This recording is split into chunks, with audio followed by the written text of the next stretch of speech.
नमस्कार, प्रादेशिक समाचार के साथ मैं पूनम किरकेट्टा। पहले मुख्य समाचार। प्रधानमंत्री नरेंद्र मोदी ने परीक्षा पे चर्चा में छात्रों को तनाव से मुक्ति के लिए दिए मंत्र। कहा, दूसरों से नहीं खुद से करें प्रतिस्पर्धा। लिखकर पढ़ने पर दिया जोर। अभिभावकों को अनावश्यक दबाव न डालने का दिया सुझाव। केंद्रीय शिक्षा मंत्री धर्मेंद्र प्रधान ने कहा, उच्च शिक्षण संस्थानों में कोई भी आरक्षित पद अनारक्षित नहीं किया जाएगा। मुख्यमंत्री हेमंत सोरेन के दिल्ली स्थित आवास पर पहुंची ईडी की टीम। कथित जमीन घोटाला मामले में कर सकती है पूछताछ। रांची स्थित आवास के बाहर बढ़ी सुरक्षा। और हॉकी 5S पुरुष विश्व कप में भारत ने अपने अंतिम पूल बी मैच में जमाइका को 13-0 से हराया। और अब समाचार विस्तार से। प्रधानमंत्री नरेंद्र मोदी ने आज नई दिल्ली में परीक्षा पे चर्चा 2024 कार्यक्रम में स्कूली छात्रों, शिक्षकों और अभिभावकों के साथ संवाद किया। दिल्ली के भारत मंडपम में आयोजित कार्यक्रम में छात्रों, शिक्षकों द्वारा पूछे गए सवालों के जवाब में प्रधानमंत्री ने अपने संबोधन में कहा कि परीक्षा के तनाव को कभी भी खुद पर हावी नहीं होने दें। हमें अपने आप को दबाव झेलने का सामर्थ्यवान बनाना है। उन्होंने अभिभावकों को भी बच्चों पर अनावश्यक दबाव न डालने का सुझाव दिया।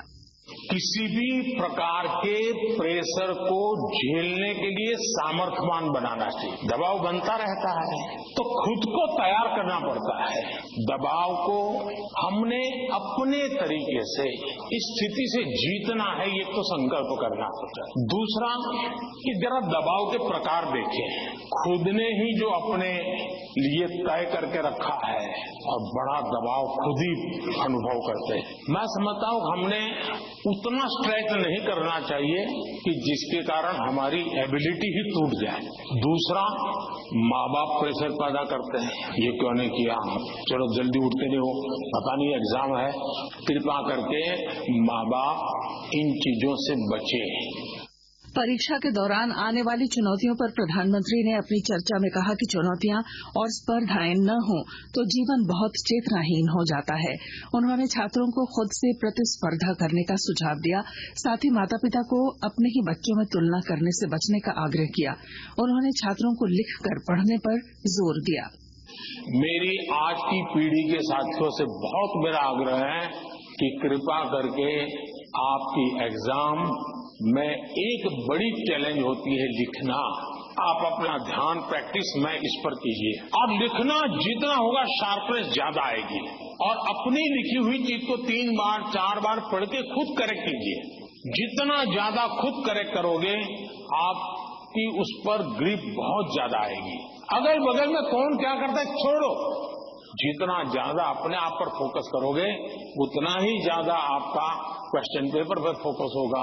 जितना ज्यादा क्वेश्चन पेपर पर फोकस होगा इतना ही आपके आंसर के एक एक शब्द पर हो जाएगा और अल्टीमेटली आपको परिणाम उचित मिल जाएगा। कार्यक्रम को केंद्रीय शिक्षा मंत्री धर्मेंद्र प्रधान ने भी संबोधित किया। केंद्रीय शिक्षा मंत्री धर्मेंद्र प्रधान ने स्पष्ट किया है कि संविधान में समाज के वंचित वर्ग के लिए उच्च शिक्षण संस्थानों में संरक्षित एक भी पद अनारक्षित नहीं किया जाएगा। नई दिल्ली में पत्रकारों से बातचीत में श्री प्रधान ने कहा कि केंद्रीय शैक्षिक संस्थान शिक्षक काडर आरक्षण अधिनियम 2019 के लागू होने के बाद आरक्षण के बारे में अस्पष्टता की कोई गुंजाइश नहीं है। उन्होंने कहा कि मोदी सरकार से पहले नियुक्तियों में विसंगतियां थीं। 4 फरवरी को प्रधानमंत्री नरेंद्र मोदी के प्रस्तावित धनबाद दौरे की तैयारियां तेज हो चुकी हैं। जिले के उपायुक्त वरुण रंजन ने बताया कि प्रधानमंत्री कार्यालय से प्राप्त सूचना के अनुसार 4 फरवरी को प्रधानमंत्री धनबाद के सिंदरी में हर्ल कारखाने का उद्घाटन करेंगे। इसके बाद बरवाडा हवाई अड्डे में जनसभा को संबोधित करेंगे। उन्होंने कहा कि प्रस्तावित दौरे को लेकर जिला प्रशासन की ओर से तैयारियों का जायजा लिया गया है। प्रसार भारती समाचार सेवा प्रभाग आकाशवाणी द्वारा प्रादेशिक समाचार एकांश आकाशवाणी रांची में अनुबंध के आधार पर कार्य करने के लिए पूर्णकालिक संपादकीय अधिशासी और समाचार वाचक सह अनुवादक के लिए आवेदन पत्र आमंत्रित किए गए हैं। विस्तृत जानकारी के लिए आकाशवाणी की वेबसाइट newsonair.gov.in/vacancies और prasarbharati.gov.in/vacancies पर आप लॉगिन कर सकते हैं। योग्य अभ्यर्थी 8 फरवरी 2024 तक अपना आवेदन प्रसार भारती की वेब लिंक applications.prasarbharati.org पर अपना ऑनलाइन फॉर्म जमा कर सकते हैं। केंद्र सरकार की प्राकृतिक और जैविक खेती को बढ़ावा देने के प्रयासों का गोड्डा जिले के ग्रामीण क्षेत्रों में सकारात्मक प्रभाव पड़ रहा है। विस्तृत जानकारी दे रहे हैं हमारे केंद्र सरकार की प्राकृतिक एवं जैविक खेती को बढ़ावा देने का गोड्डा के ग्रामीण क्षेत्रों में सकारात्मक प्रभाव पड़ने लगा है। गोड्डा का बसंतराय क्षेत्र खेती के लिए काफी उपयुक्त और उन्नत है। यहाँ की जमीन समतल है और काली मिट्टी किसानों के लिए बहुत लाभदायक है। बसंतराय क्षेत्र के कई गांवों में किसान प्राकृतिक खेती को अपना रहे हैं और उससे प्रभावित हैं। बसंतराय के प्रखंड मुख्यालय में प्रौद्योगिकी प्रबंधन अभिकरण आत्मा गोड्डा की ओर से कई प्रशिक्षण कार्यक्रमों का भी आयोजन किया गया है। कृषि वैज्ञानिकों ने वहां किसानों को बताया कि रासायनिक खाद एवं रासायनिक दवाओं का कम से कम प्रयोग करना चाहिए, क्योंकि इससे मिट्टी पर खराब प्रभाव पड़ता है। आकाशवाणी समाचार के लिए गोड्डा से मैं रंजन कुमार। आकाशवाणी के ताजा तरीन समाचारों के लिए आप हमारी वेबसाइट newsonair.com पर लॉग ऑन कर सकते हैं।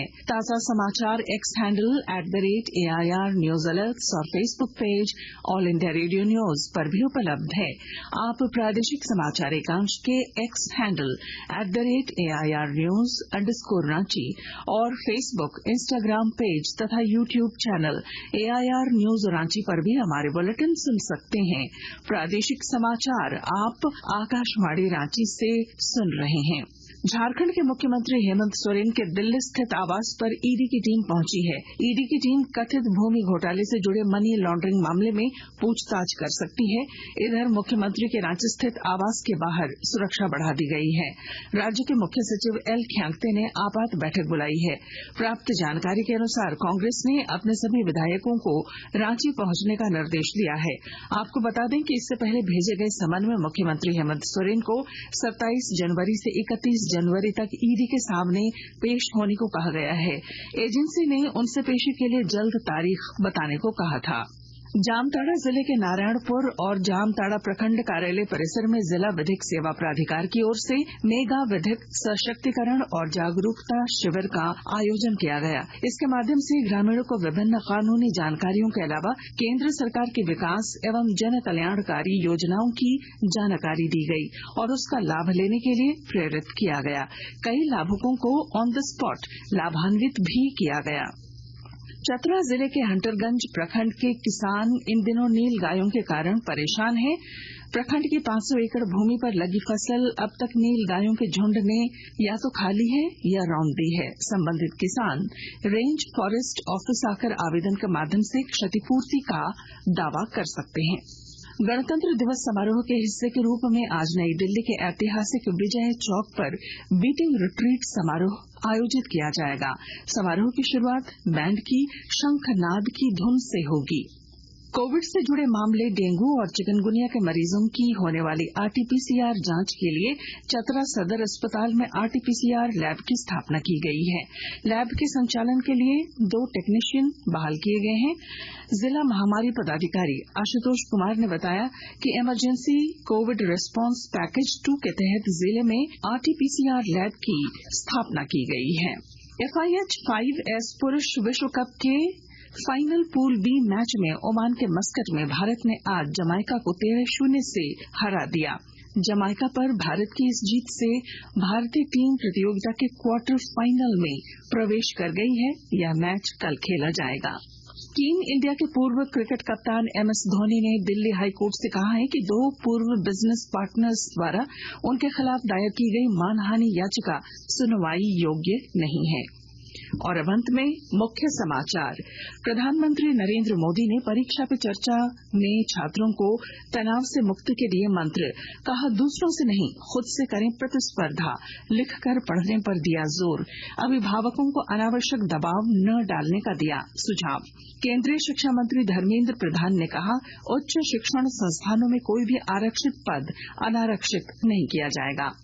मुख्यमंत्री हेमंत सोरेन के दिल्ली स्थित आवास पर पहुंची ईडी की टीम कथित जमीन घोटाला मामले में कर सकती है पूछताछ। रांची स्थित आवास के बाहर बढ़ी सुरक्षा। और हॉकी 5S पुरुष विश्व कप में भारत ने अपने अंतिम पूल बी मैच में जमाइका को 13-0 से हराया।